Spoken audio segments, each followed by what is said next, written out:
Well, good afternoon, ladies and gentlemen. We have a very unique show today. I think they're unique most of the time anyway, but today, something special.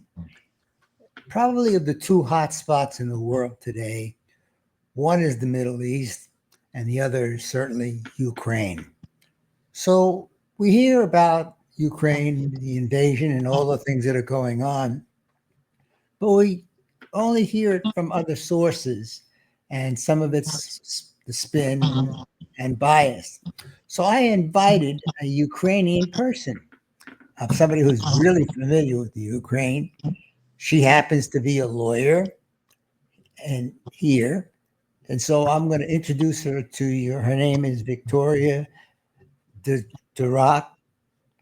I'm Yeah, sure I got that wrong, but close enough. the best I could do. So anyway, tell us a little bit about who you are, where you were born, what you're doing, etc., and then we'll talk about the Ukraine. So I was born in Kiev, Ukraine, and I was actually the very first Ukrainian exchange student who came here just when Gorbachev came to power as part of the perestroika and glasnost, remember, opening at the end of the Soviet Union. And then I finished Villanova Law School here. And I also became the first Soviet playmate at that time. So I was a Playboy playmate. So I've had quite an illustrious past. So I've worked as an attorney, but I also worked as a model for many, many years. Well, tell us a little bit about the geography of the Ukraine.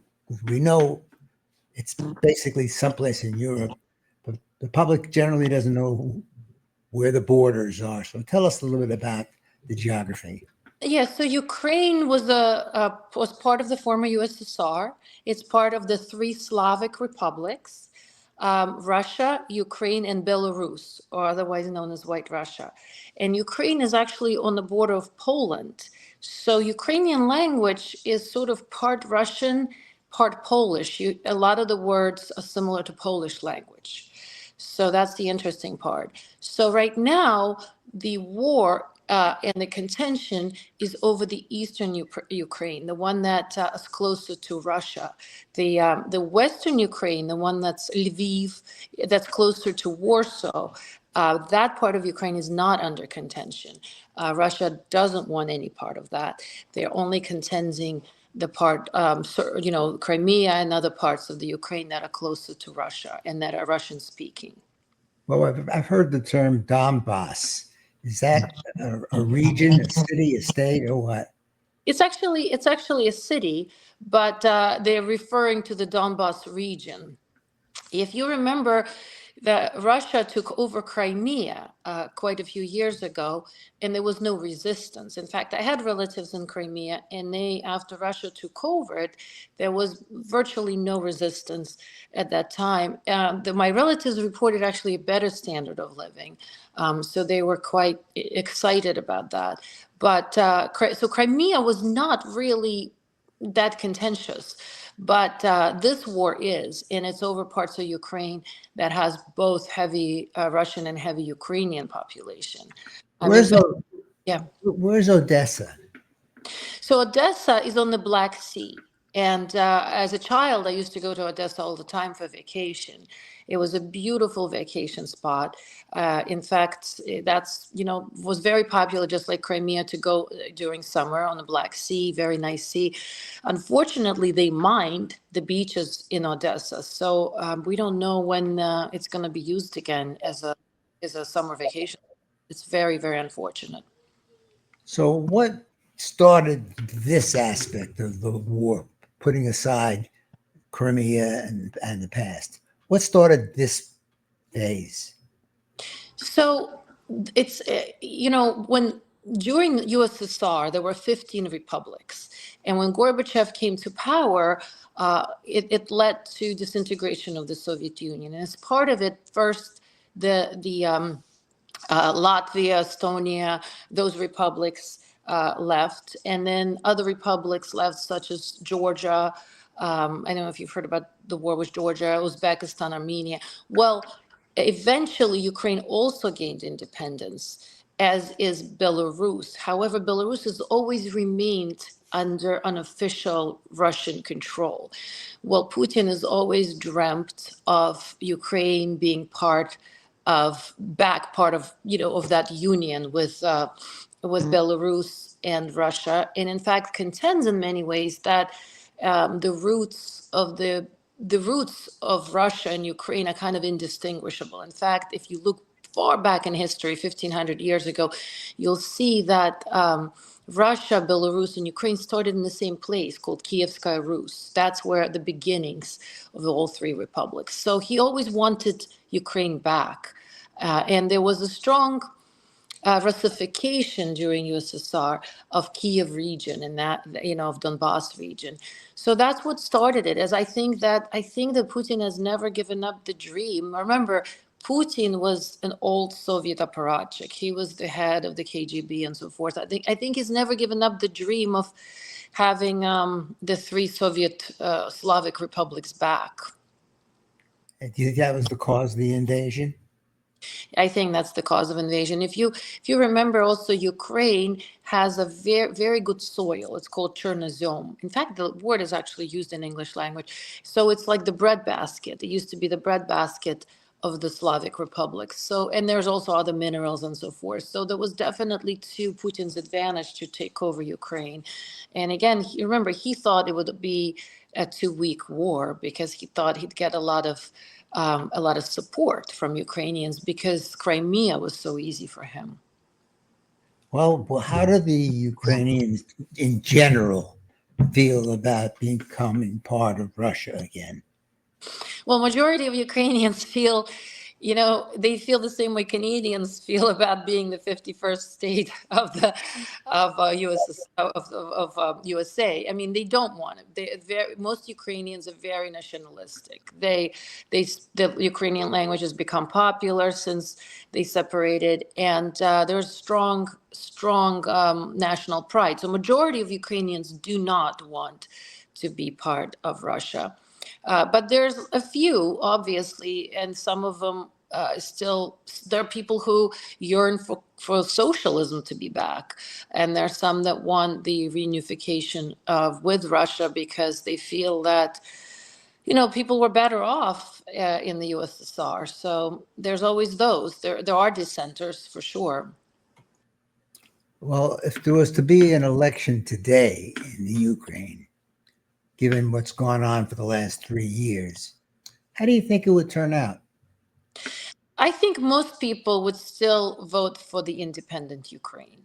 Absolutely. The majority. I would think maybe at least 70, 80%.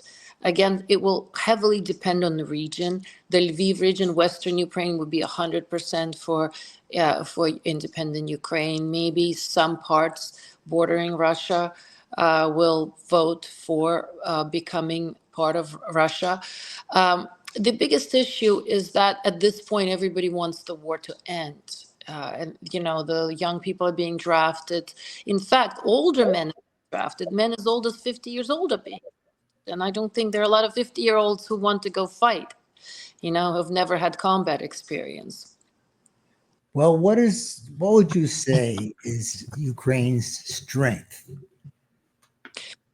Well, I mean, the spirit of the Ukrainian people. Ukrainians have gone through some very trying times. If you remember, Stalin was very brutal in Ukraine.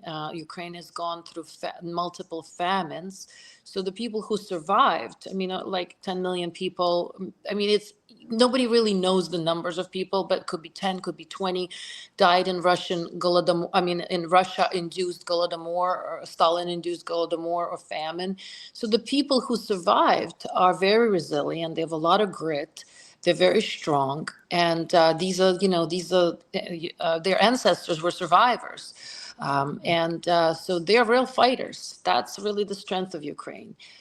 They're very difficult to bring down to their knees. Again, Stalin tried very hard, and he never succeeded. What about the weaknesses? Well, they're obviously greatly outnumbered by Russians. I mean, the Russians, and now we have North Koreans fighting for Russia. We have all sorts of indigenous populations of Siberia who are very tough. who are fighting. I mean, they're greatly numbered in terms of just capacity Russia has.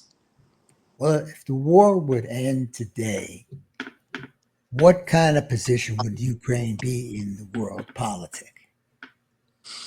Well, that's, I think, a big source of contention, right? Because Ukraine really wanted to be part of NATO. I think that Ukraine's not going to succeed in that. I think that's going to have to be one of the points that they're going to have to give up. Zelensky's going to have to give up that, and obviously Ukraine at one point had nuclear arsenal. Is not going to have that. I think they're going to be very weak, but they're going to have to rebuild anew. But people are very resilient. And how about the Russians? What do you think they're going to get out of any deal if they So, get whatever they want? so Zelensky initially wanted to get Crimea back. That's never going to happen. I think Putin is going to keep Crimea, maybe even part of the Donbass region. I think this is what they're trying to figure out, exactly where the new border is going to lie. And I think, Putin obviously wanted the entire Ukraine. That's never going to happen. He's never going to get Kiev. I think he's going to walk away with a much more, much weakened economy. It really has hit. I mean, it took a toll on Russian economy, on their standard of living. And we have all these numbers, but 300,000 young men and not so young men died in this war. So they're terrible statistics. On both sides. Yes, awful, just awful. Well, and I have some cousins, kids who are growing up and going to be of the drafted, age of draft. And I want the war to end because I certainly don't want to have to bring them over here and try to get them out of Ukraine because they don't want to be drafted, some of them. I have cousins who are fighting on Ukrainian sides. I have cousins who are fighting on the Russian side. And it's just, I'm trying to stay out of it and just let my mom deal with the mess and the politics. My father passed away, thank God, because I think this would have killed him. So I'm actually happy that he's passed away 10 years ago because this would have been really difficult on him. My dad was one of the editors of the Ukraine magazine. He was a photojournalist.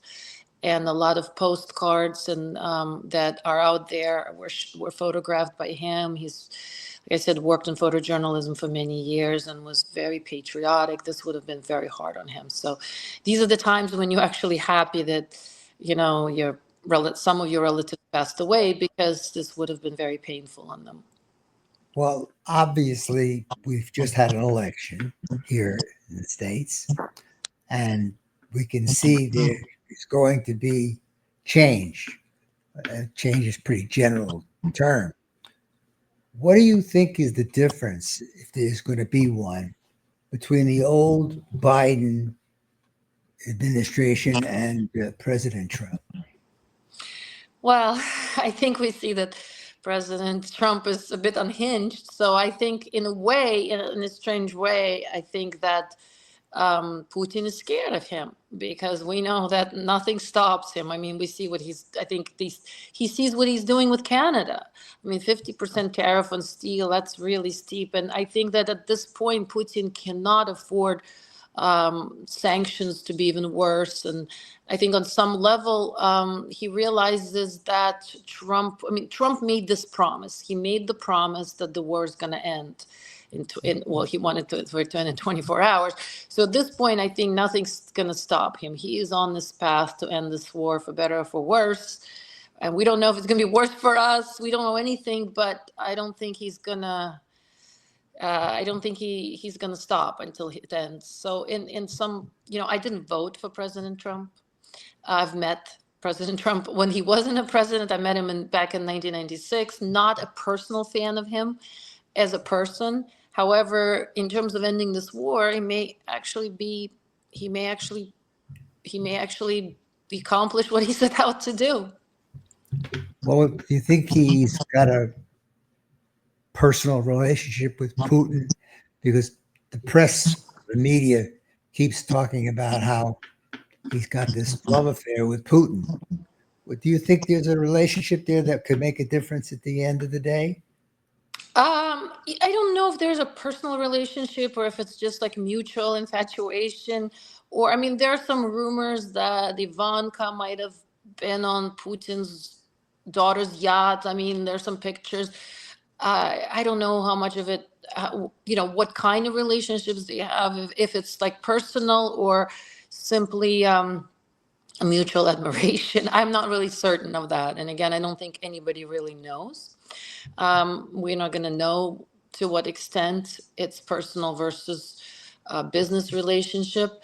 However, I do think that Putin is amenable to Trump's influence on some level, which is, I think, very interesting. And I think it's going to make a difference. Like I said, at this point, I just want the war to end. Most of this just want the war to end because it's just senseless life. And I don't really at this point care as much about where the boundary is going to lie. I just want to make sure that, the people that I know, my relatives are safe and alive. In fact, I was on pins and needles because my best childhood friend got drafted. And this is a little kid that I used to bully. He was a year older and I used to push him around. And when I found out he was drafted, I said, "Oh, not Andrei." He was really this silly little kid who never was able to defend himself against a bunch of girls. So I was wondering how he was able to actually be in the war and defend himself. But he's safe. He's back. And I just hope nobody else gets drafted. How has this war affected the Ukrainian economy without guessing? And I know you're not an expert in economics, but you are a lawyer and you are aware of public events. What effect do you think it's had on the Ukrainian economy? Well, it's been rough, obviously. I mean, it's very rough to function in the war situation. I just give you an example. So with Kiev, it's constantly being bombed. It's bombed every day. The bombs never reach the bottom because of the missile defense system. They get discharged in the air, or I don't know the exact mechanism. I'm not an expert, but only the debris reaches the ground. However, it's very hard to live with that. There's constant litter of this debris from the bombing, and there are constant shocks. You get these air shocks all the time. And what happens as a result is that the windows are constantly broken. So the windows are shattered on a weekly basis, and the government sends these cards to people, and you have so many griven, which is the money, to be able to redeem them for the new windows. So the only people who are benefiting from the war, as I could see, besides people who are in the weapon industry, are the people who are in the glass industry, because the windows have to be replaced weekly. But it's been very rough on everybody I know. And PayPal, unfortunately for me, personally, PayPal is working in Ukraine. So my relatives are hitting me up for PayPal here and there. At one point, there was no hot water and no electricity for like several days in Kiev. So everybody had to move out to the suburbs, to the hotels. And my sister and I had to PayPal them.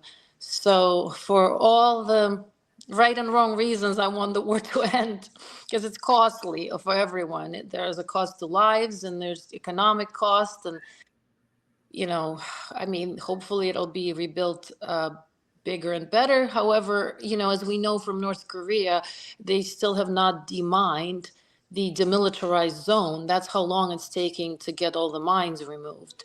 So who knows how long it'll take for Ukraine to demine, Odessa to demine those beaches. I'm no expert, but I would think it would take decades before it's the kind of country you would want to visit as a tourist. How do you think it's affecting the people or the population in general in Russia? Well, I think it's been rough on everyone, because you realize they're very tightly intertwined people. Like, like I have relatives living in Russia. I have relatives living in Ukraine. I mean, I explain to Americans like this. It's basically like Georgia fighting Alabama. I mean, these are the same people. The language is only slightly different. Most Ukrainians also speak Russian.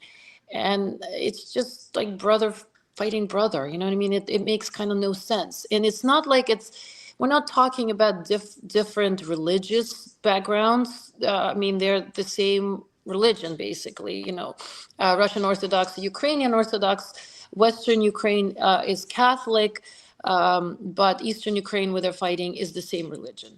So it's just it's very difficult on the relationships because many people have relatives in both countries. My here, the father's from Russia, the mother's from Ukraine, and so people feel very torn, and it's just really a very unfortunate war. It's been a heartbreak for me from the beginning. I just wanted to end at this point. What do you think Trump is going to demand of Zelensky in order to get a deal done? Well, we know Trump is going to ask. He's a businessman. He's going to ask for some mineral deals. We know that he's all about the art of the deal, and so that's going to be the first. I think that Zelensky is going to have to give up Crimea and maybe some areas of the Donbass region. I think that's what he's going to ask for, and I'm just hoping that at this point I'm actually hoping that Zelensky is. I could say a little more malleable and knows how to pacify Trump because we all know that Trump likes adulation and he likes reverence. So I hope he's a little more diplomatic and tactful and knows how to handle Trump because again we're all at this point we're talking about loss of human lives and it's just really unfortunate. We don't want people who have been living their entire life in peace all of a sudden being drafted at 5 years old. Well, Europe has a big stake in the outcome here for sure. And that's why you see such support from the European Union and others. What effect do you think it will have with the European involvement in any kind of negotiations? Well, I think Europe will have to be involved, obviously, because they've been involved from the beginning, and the outcome is important to them. Because if Putin is allowed to take over Ukraine, I'm sure he would keep marching on. I'm sure Moldova, Romania. I mean, there's other countries he had set his eyes on if he could get a hold of them. So Ukraine was only the beginning of this war for Putin. He never expected it to last this long. Europe has always been involved. In fact, Ukrainian immigrants have been repopulated all over. I mean, they're everywhere from Germany to all over Poland. So, they're going to have to be actively involved in reconstructing and allowing these immigrants to go back to their homeland. Well, with regard to NATO, that's been a big issue for a long time. What effect do you think it will have with the Ukrainians not to be able to get into NATO? Well, I think, to be honest with you, I think Ukraine has never really had such a great chance to get into NATO. I mean, I know that that's what they wanted, but I just don't think I never thought it would happen. And I mean, of course, it would have been great for Ukraine, but look, I mean, they made the deal, and I think that's what Zelensky's concerned about. He's concerned about future protection because they've given up nuclear arms to be able to be protected. And I think that both Europe and the US will have to be actively involved, pretty much the way they're involved in South Korea, in protecting South Korea in that same way from further Russian aggression. What do you think the Ukrainians need to continue this battle, assuming that Trump is not able to settle it? Well, I mean, they need the missile defense system, continuous missile defense system. They need, they need everything: supplies, military supplies. They need, intelligence. If you look at the map, Ukraine is a tiny country compared to Russia. It's actually amazing that they were able to hold on this long, if you think about it, because it's very small when you look at the map. And Russia remains geographically the biggest country, if you consider all that. Well, if you were just standing on the sidelines right now, watching the war take place like it's a replica, how would you analyze the situation as it exists today?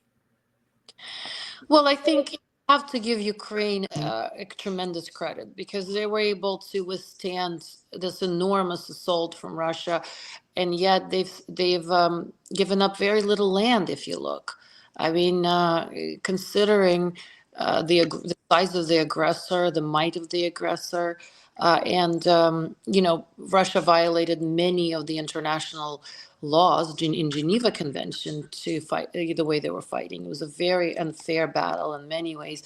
Ukrainians have been extremely brave and have given up very little if you really look at the map. And I think Putin is very frustrated about it. Well, I actually read this morning that Ukraine used a drone attack on major Russian assets. What do you know about that, if anything? Well, I think a lot of this war has been drone attacks. It's an entirely different war from what we've seen. It's sort of been run by drones everywhere, and it's very difficult to tell who's is doing what. I mean, that's why there's contention. Like, was Chernobyl hit by Russian or Ukrainian drone? And it adds a whole other twist to the war because each I mean, we don't know who's sabotaging what and who is masquerading and who is creating diversions, because it's very difficult to tell which side is using the drone. Is it Ukraine to try to get more European attention? It's very, very difficult to discern. And I think that's, we're seeing an entirely different war than what we've seen before. Well, obviously, there's no such thing as a conventional war anymore. Yeah. But if you were standing on the sidelines, on the 50-yard line, how would you describe the situation as it exists today? Well, I think both sides in both Russia and Ukraine are weak. I think they're both tired. They're running out of supplies, especially Ukrainians. They need the U.S. support. And I think, that was the whole point with Donald Trump, is that he wanted Zelensky to be grateful, and because the U.S. has contributed a lot to Ukrainian defense, but I think both sides are absolutely exhausted, and I mean, you've seen Russians releasing their long-term prisoners to fight in the war. I mean, I think that was a bit of a desperate move, but um, you know and in this whole thing with North Korea now getting involved in it, and North Korean soldiers fighting and not wanting to fight. In fact, I've heard from my Ukrainian relatives that the North Korean soldiers have never seen the internet in North Korea. So instead of fighting, they're excited to be able to access the internet and to read all these things. So they're just completely refusing to fight, and they're just sitting there instead looking things up on the internet, because it's the first time they've ever been to see. So it's a very bizarre war in many ways, and we've seen Russian soldiers just walking off and defecting to Ukraine. Ukraine was offering I think about $30,000 for each tank that Russian soldiers would give up. So it's a very unconventional war now, but I think both sides are exhausted at this point, and I think it's a high time to settle things. Well, do you think there's any risk to Putin that there could be a regime change over this? In Russia? Yes. Unfortunately, Putin is so popular. When I was in Moscow about 10 years ago, as a tourist with my family. And the tour guide was telling us that Putin back then enjoyed 99% support in Moscow. So he's always been a very popular leader. I mean, his popularity has been dropping because of this war, but I still think that the majority of Russians do support him, unfortunately. That is, their economy has not gotten so terrible that the majority of people would demand regime change. Unfortunately, they still majority of Russians do find him a strong leader, and they do like him, and that is the unfortunate part. Of course, we're never going to know the true polls because the whole system is so corrupt. I was going to get that. I was going to ask you that. We're never going to know, Like but coming up, yeah. what's your prognosis as just a bystander, a knowledgeable bystander, as to where this is going to go? We know that there was a meeting in the White House that didn't go so well for Zelensky, and we know a little bit about Donald's attitudes and conduct. What's your prognosis as you sit here today? Well, I do think that Donald Trump is going to end this war. Like I said, I've met him personally. I know him well, and I don't think he's going to stop at this point. He's made he made this a promise. If it's going to take him withdrawing all aid from Ukraine, putting pressure on Putin, putting sanctions, which I think he can hurt Russian economy if he really wants to, and I think that. I think Putin is seeing what he's doing with Canada and Mexico, and how unhinged he is in so many ways. And right now, there's nobody who can control him, really. So I do think that he's going to end this war. This war is going to end, I think, in the next 3, 4, maybe 6 months. It's not going to end the way Zelensky wanted. It's not going to end the way Putin wanted. But again, they wanted such incompatible goals that there has to be a compromise. But it's going to end one way or the other, I think. Well, you mentioned the word corruption, and I was going to ask you, and I am going to ask you, there are, I don't want to call them rumors or conspiracy theories, because I have an attitude about that. As a lawyer, you could appreciate the lack of evidence and the rest of it. But do you think that the Ukrainian government was corrupt before the invasion? Yes, I do think. Like, my relatives are not really fond of Zelensky. They feel like there was a lot of corruption. And if you remember, the previous Ukrainian presidents were extremely corrupt. One of them, I think, walked away with, forgot his name, with like 30 billion dollars. There was a lot of corruption going on, unfortunately, since the fall of the Soviet Union. So in a lot of discontent. I don't think Zelensky is going to stay in power after he's not enjoying that much support in Ukraine. So I think Zelensky's not going to stay in power after this war ends. I think he's also exhausted. You've seen it on his face. His marriage fell apart during this time as well. I mean, he's been through a lot during this war. I think Putin will remain in power. He's remained in power since Soviet Union. He is one of those old Soviet apparatchiks that he's never giving up the power until he dies. Well, the question is, are you optimistic or pessimistic? I am just a natural optimist, and I think at this point, both sides are seeing just the futility of the war, and I think they just don't have a choice. I think people are tired of it. I think neither side wants to keep sending their young men to sure death, and I think at this point, I have to be optimistic that the war will end. And what about the corruption? You think that's going to end? That's never going to end, unfortunately. I was going to say the same thing. It ain't going to change. Yeah. And it's all political parties. It's not unique to any one group. People say that the Democrats or the Republicans are corrupt. They're both corrupt. I mean, the swamp has just changed the inhabitants, but the corruption is corruption. Anyway, I wanted to talk one remaining thing that you just mentioned, Zelensky and lack of popularity. He was very, very, very popular in the beginning. And obviously that's dropped dramatically. And what future do you think you have in store for Zelensky? Does that mean he's going to go back to being a stand-up comic or what? Well, I think he's made enough money in this situation. I know there's rumors that he's given up a lot of money.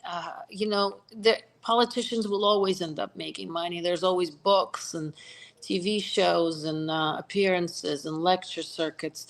So, and he's a very intelligent man. I am sure that he is going to land on his feet. Um, One way or the other. I mean, I never actually watched his show. I do want to watch it. I think it's available now with English subtitles. And I don't know if a lot of people realize he actually played a Ukrainian president when he did comedy. So in the comedy skit, he played a Ukrainian president. So I doubt he'll go back to playing that. Anyway, I want to thank you so much, Victoria, for a very educational experience for me. We like to learn more and more, and we like to get it from the source as opposed to what somebody's spinning it out to be. Yes. And you were a guest on my radio show a number of years ago, and I was told you were the most popular show that we had. So again, thank you very much for appearing, and I wish you well. After the war is over, we'll talk again. Yes, I would love to. And I'll let you know in fact, I can even record some of my relatives and friends' reaction to it.